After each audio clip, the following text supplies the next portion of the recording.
Evening, everyone. It's kind of late. I'm pretty tired and I'm very much looking forward to my time away. I'm all packed up.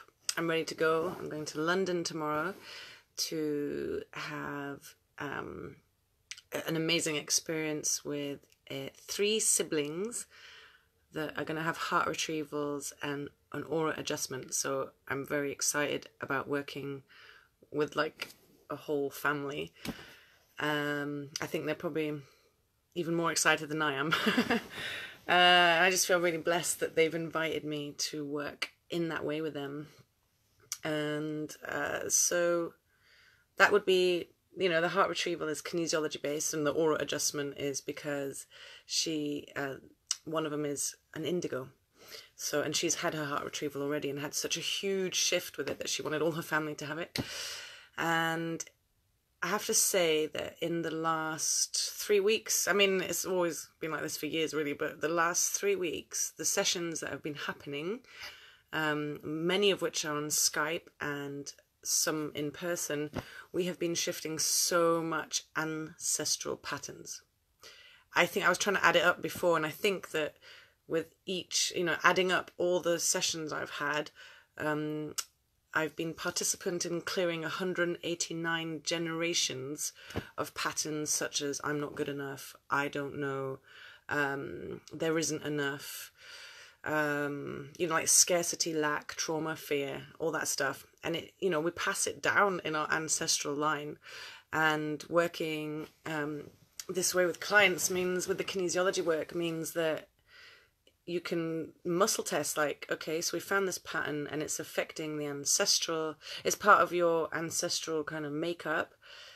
We find out the words, exactly what the pattern is, and then if it is relevant, you can find out how many generations your family, whether mother line or father line, has lived with this particular pattern. And it just takes the pressure off blaming yourself or feeling shame for living with these patterns all the time. And yeah, so that's been beautiful to work in that way with people, and I'm really enjoying that kind of work. But I'm also going to really enjoy my break in Mexico. I'm going to go to Mexico in 2 days' time. So after London is Mexico and the Joe Dispenza workshop. And I'm not going to say too much about it right now, but I'm excited because I've watched a lot of his videos, because you have to prepare for his event, intensive event. And the way he explains what he does in a scientific neuroscience way, you know, he's hooked people up to heart monitors and brain scanners, and he measures your energy field, he measures your energy centers, is what he calls them. So it's really exciting because he's explaining, from what I've watched already, he's already explained what happens in an aura transformation in a scientific way, which is exciting for me because I would love to be able to explain what's happening, because I know it's happening, I can see it happening, the effects are happening. So I think that's quite an exciting opportunity to be able to, I'm going to try and record what happens to me in all them machines and see, yeah, just see what I can come home with to share with you. And why I came on today actually is because I've been having a lot of inquiries about aura transformation, and people always ask me the strangest questions, and there are some that come up again and again, and there's some that, so let's say someone's asked about aura transformation, and then they've asked a friend, what do you think I should do you think it's interesting, and then they've heard some other story, and they haven't even had an aura transformation, and they're passing on information that might not even be true about what it is and what it does. So I wanted to dispel some of the myths this evening from my bed. And I am very ready for my bed. But some of the questions that have been asked, so, you know, someone emails me and they go, okay, I'm interested in your aura transformation, and I've heard, but that it doesn't last, like the effects don't last. I've heard people that have had it and it didn't last long. So let's start there. First of all, an aura transformation is a subtle and gradual shift into embodying your spirit energy and consciousness into your body over time. If it happened all at once, it would be very messy. You'd probably blow up, you know, like you'd be just like splattered against the walls. You can't embody all your spirit energy and consciousness energy like that in a session and then it's done and you're ready. A lot of people report, and I would say, like, you know, like let's say 98% of people walk out feeling much better and great, and then they're like, you know, like woohoo for a few days or a week or two.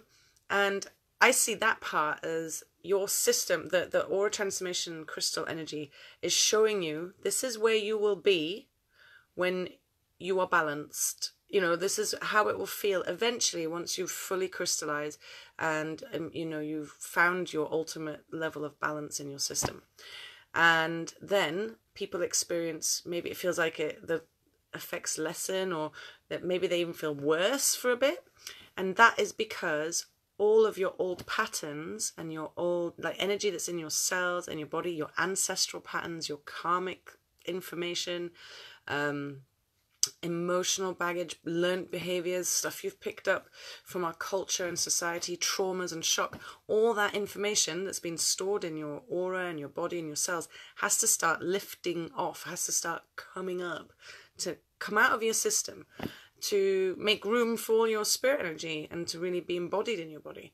So it's not always plain sailing and easy, you know, like we can't cheat all that information. You can't just like wash it off and then it's gone. You have to actually feel stuff and process stuff and let it go. And if you don't take the time to do that, then maybe you won't feel as sparkly and shiny as someone that does do that. And it's nothing majorly complicated, you know. You can really just sit with yourself after an aura transformation or before and really allow yourself to feel what's happening in your system. Allow yourself to feel the emotions that start lifting. So like I'm going to a big transformational week coming up. Loads of stuff is coming up for me. And I'm not going, oh no, what's wrong with me? This isn't working. Or, you know, my aura transformation didn't work. I know that my system is able to let go of old energy quite easily if I you know, realize it's there. And I allow it, and I'm like, I welcome it, and I'm a bit curious and maybe I delve quite a lot, you know, like what's that emotion and what's that feeling? What am I, you know, how does all that, what does it mean to me? And maybe I do that too much, but from the way to do emotional processing is to sit with it and be with it, not numb it, not try and, you know, like the self-care that bypasses your emotional state. So, you know, like going shopping and getting your nails done and going to the hairdresser and like going to the spa, that's not really doing emotional processing. Emotional processing might be, you know, writing down all the emotions you're experiencing, or it might be talking to a friend, or it might be going to see a therapist or kinesiologist or someone that can help you. Even doing like chiropractic work I've seen is, you know, lots of old holding patterns in the body start releasing. So it's the same with an aura transformation. It's not all just you know, unicorns and glitter straight away. And for some people it is, I have to say. Some people feel great for a while and then they have a bit of a dip where all the stuff's processing and coming up. So when people say, oh, the effects don't last that long, it's just not true. It's like not being seen from the right angle. What's happening over time is that you're slowly embodying your higher self over time. And you can't like reverse that effect. So actually, and another point is that people aren't always feelers. So they're like having maybe an aura transformation. They're wondering like where the feeling is in the body. And maybe they've never really felt energy before. Maybe they notice that they've got a new job or a new partner or better opportunities, or they feel, you know, like they're getting fitter quicker, or they're making different choices about the food they eat and the people they hang out with. That is what the aura transformation is doing too. So it's also a question of, you know, like even when I do a session, I have to ascertain, is this a feeler, a seer? Is he, you know, does this person close their eyes and see images or not at all? Or do they feel energy moving in their body or not at all? And it's so interesting because everyone is really, really different. I'm overcoming a cough and it's tickly. Hi, Mum, are you there? I'm going to wave at you.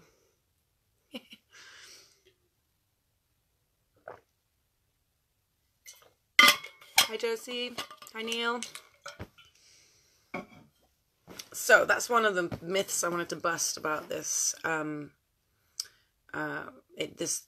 aura transformation doesn't last. I mean, I only heard it off a couple of people that had heard it from another person, that had heard it from another person.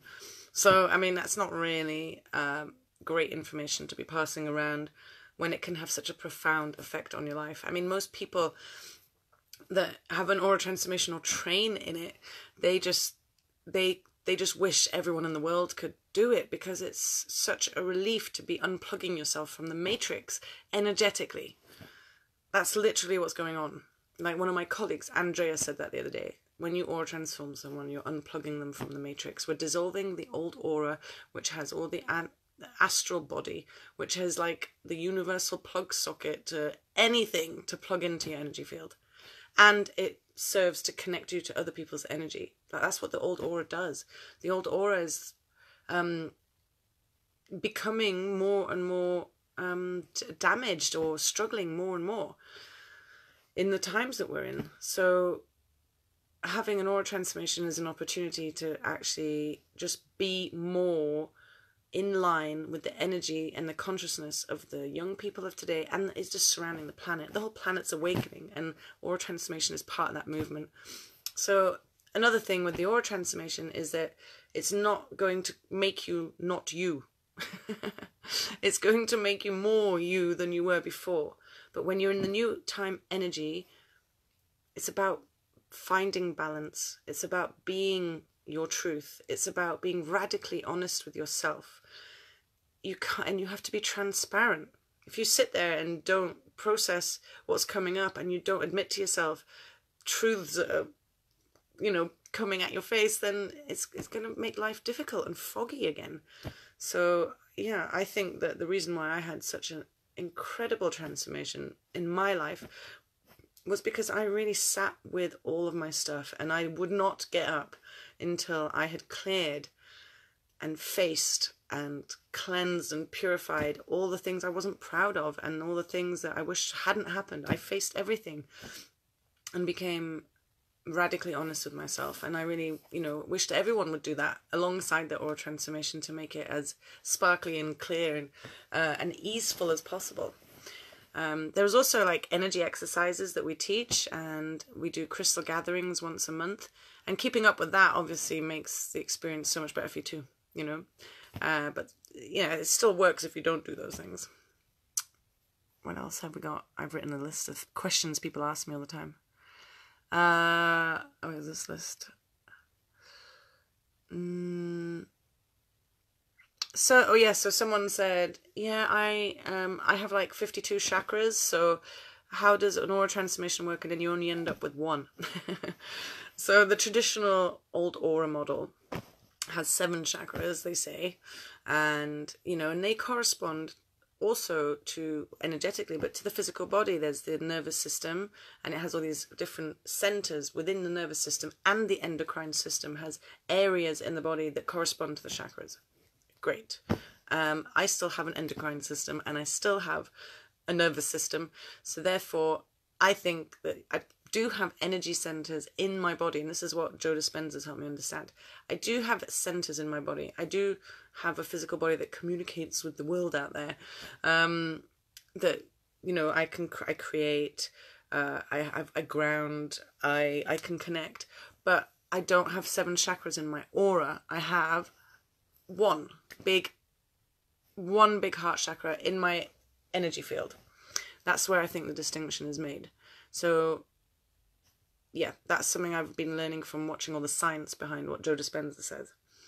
And but if someone says they have 52 chakras, and in my kinesiology work, we work with different chakra systems. There's the rainbow brain that we work with above the head, and we work with the subtle bodies, and there's like 62 different functions of the subtle bodies.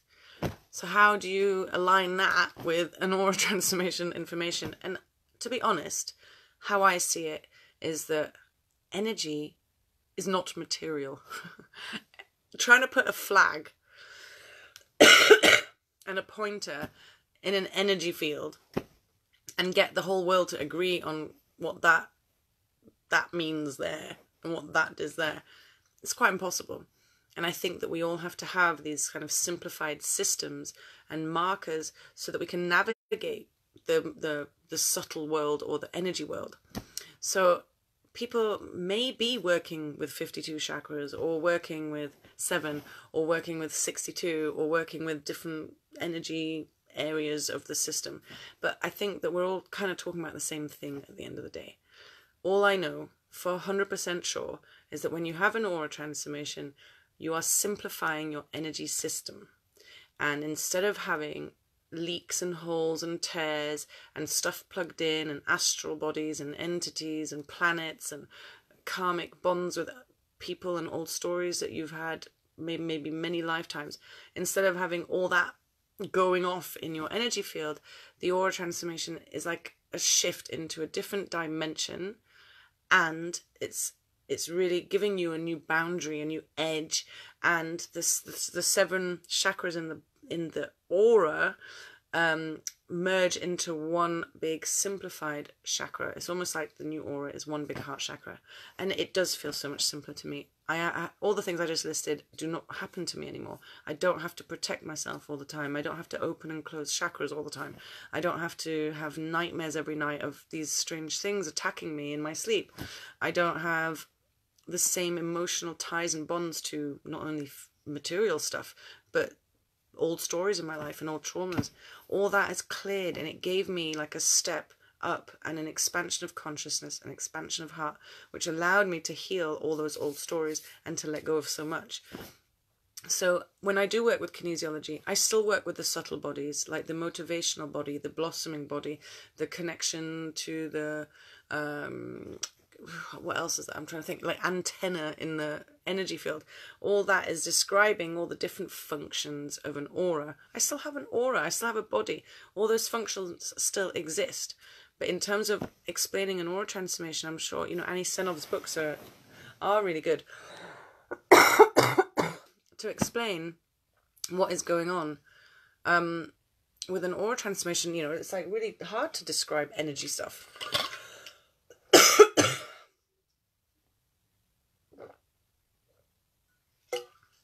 And yeah, I think that's all I wanted to say with that, is that you just work, when you work with different modalities and so someone that's talking about 52 chakras and all that does not mean that aura transformation doesn't exist and doesn't make sense. I think there's different modalities will work for different people, and that's fine. But yeah, I think just to simplify it, having a simplified aura is so much easier to function in the world. And then the last thing that people ask me all the time is it like Reiki? Is aura transformation like Reiki? No, it's not at all like Reiki. I'm not dissing Reiki. Reiki was a big part in my steppings. Hi Sarah, when are you coming to Australia? I know. It might be closer than you think, actually. I'm working on it, Cara. I really want to aura transform you. So is it like Reiki? Not dissing Reiki. Reiki was a big part of my journey. It opened me up to a lot of stuff. It got me like in a system where I was like consistent and disciplined with what I was doing, but it did not fix my aura structure. It did not fix my aura structure. It did not heal my childhood wounding or traumas from past relationships or PTSD. I'm afraid it did not heal. It helped me. It gave me more energy in my body, but I had to do it every single day, maybe multiple times a day, just to get on with my day, because my aura was so... I didn't really have an aura anymore. I damaged my aura so badly. So Reiki is brilliant as a stepping stone, and it's brilliant as someone else's life purpose, not mine. So some people doing Reiki for the Reiki masters and teaching people, that's perfect, fine. That's great. We need people like that doing that for that. But it's nothing like an aura transformation, because what we're doing in the aura transformation is dissolving the old aura. Reiki is healing or filling the old aura. It's a 3rd dimensional energy healing practice. It is working in the 3rd dimension, on the 3rd dimensional aura. the old aura. In the new aura, Reiki actually doesn't even really work, or doesn't really... if you're an aura mediator, or if you have an aura transformation, having Reiki done to you is like being plugged in to the old consciousness again. And it can be quite uncomfortable. And it can feel like it's drawing you backwards, or like you're being plugged in like you used to and you wish you weren't. And I remember someone accidentally was doing Reiki on me in a massage once near the beginning of my aura transformation, and I was like, why do I feel so restless in this massage? Why does it feel like a radio is like the channels are turning in my head, and why does it feel so strange? And I asked her, like, are you doing Reiki? Are you doing Reiki or something? And she went, oh yeah, it just comes out. And I was like, can you please stop? And I had to explain about the aura transformation. And later on, a few months later, she had an aura transformation herself. And Reiki is a funny topic for people with aura transformation. They get a bit defensive. But there are some people it's perfect for. And there's some people that have had enough of Reiki and they stopped using it, never really liked it, never really connected with it, or burnt out with it and stopped using it. Or no, okay, something must be next. And that's where I was at. I did loads of Reiki, and I kept picking up other people's stuff as well when I was doing that. Other people's energy and patterns, and the next day I'd feel all their symptoms. And so because I had no protection and I was doing Reiki and I was opening myself up as a channel to God knows what, I was infiltrated with all sorts of entities and astral bodies, and it was gross. And Reiki didn't really help me with that. So I think you have to be careful with any kind of energy healing.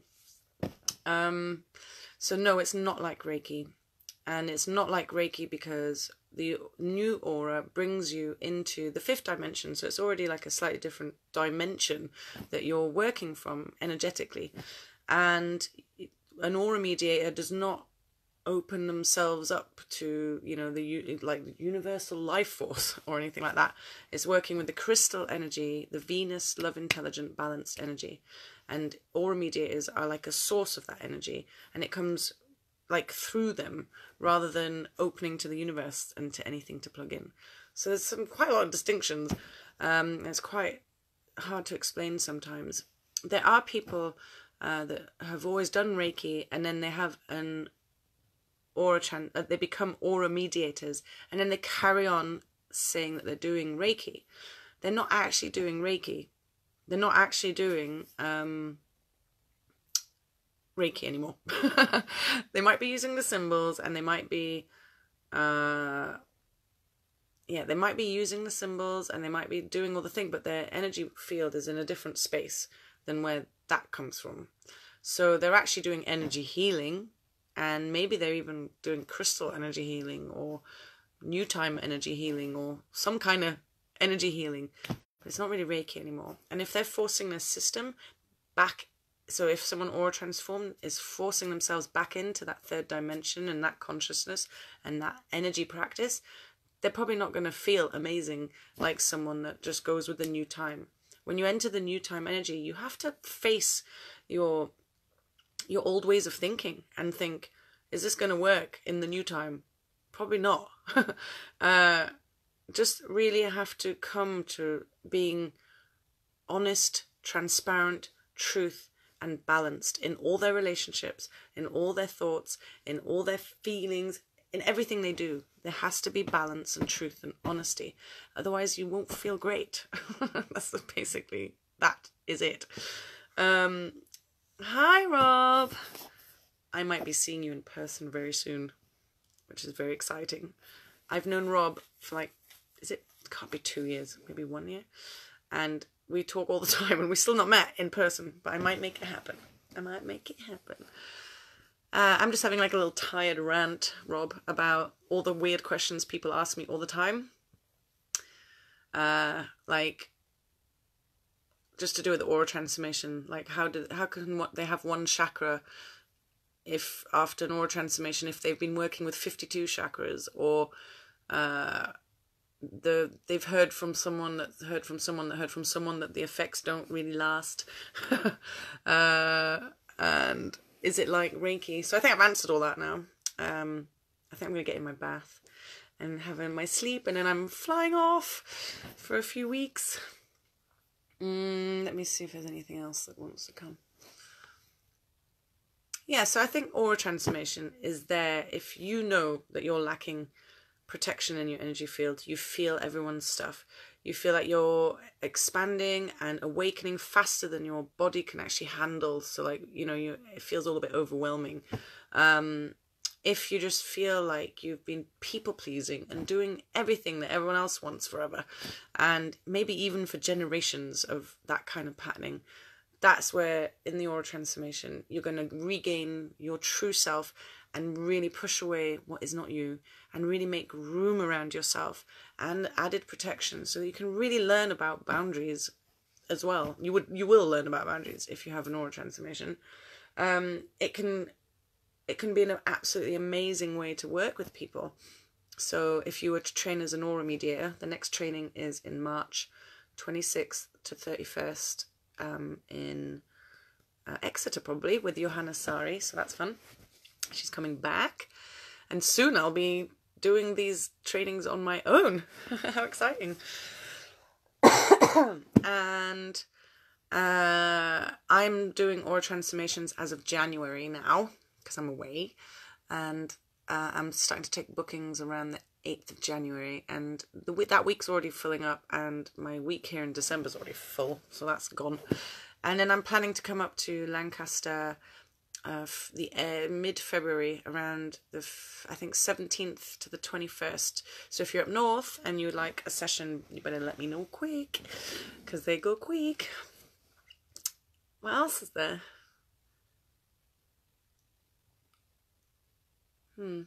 That's all for tonight, I think. Yeah, it's been a funny, like, little kind of rambling live, but I wanted to show my face. And I love you all very much, and good night, and get in touch if you want to know more about what I do. Bye.